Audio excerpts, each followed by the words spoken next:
રામદાયરે ને જય મુરલીધર જય દ્વારકાધીશ. કેમ છો બધા મજામાં જશો ને? ઓલરેડી આપણે પણ મજામાં જ છીએ. હવે આજના નવા વ્લોગમાં આપનું સ્વાગત છે. આજનો પ્રોગ્રામ તમને બતાવીએ. આજે આપણે જવાનું છે જામજોધપુર. જે 45 આ પડ્યું લઈ આવવાનું છે. રિપેરિંગમાં નાખ્યું હતું આપણે.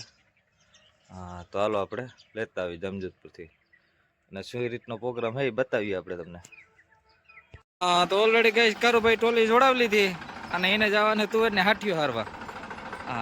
જો બોદારી નખાઈને કમ્પ્લીટ થઈ ગયું છે. તો હાલો તુવેર ને હાઠિયું છે એ હારતા હોય ઓલી વાડીથી અહીંયા. એટલે અહીંયા પડી જાય. જો પાછી જે જૂની જગ્યા હતી ત્યાં હાઠિયું નાખી દઈ. તો ઓલરેડી કાંઈ જો આપણે હવે નીકળી ગયા જામજોધપુર. જામજોધપુર જવાનું છે. થોડુંક કામકાજ છે એ બતાવી લઈ, લેવાનું છે બધું. લેવાનું તો ચાલુ જ થઈએ. ખૂટે જ નહીં. વાતાવરણ જામજોધપુર બહુ ધક્કા ખાધા. તો હાલો જામજોધપુર આપણે જઈ આવી બીજું.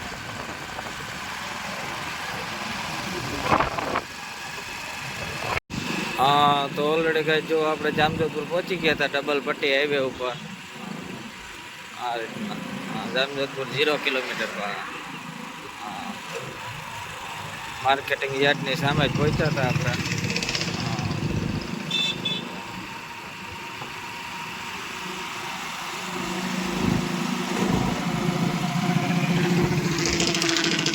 પેટ્રોલ પંપ નવો બન્યો છે HP નો હમણાં જ. તો હાલો ભાણવર યાર્ડની સામે આપણે પહોંચી ગયા ઓલરેડી. તો ઓલરેડી ગાય જામજોધપુરથી પાછા રિટર્ન થઈ ગયા આપણે. જામજોધપુરના તો વિડીયો કંઈ ના આવ્યા આપણે ત્યાં રખડતા હતા એ. કેમ કે જામજોધપુર અંદર રખડતા એટલે વિડીયો ઉતારવાની ના મજા આવે. તો ઓવરફ્લો કાઢી દો પાવર. થાળીઓ લઈ લીધી ધાણા ઠેણાનો હમણાં વટા હે ને એમાં હેઠે પાથરવા થાય એવા હતું. ચાલો હવે મૂકી જઈએ આપણે ઘરે.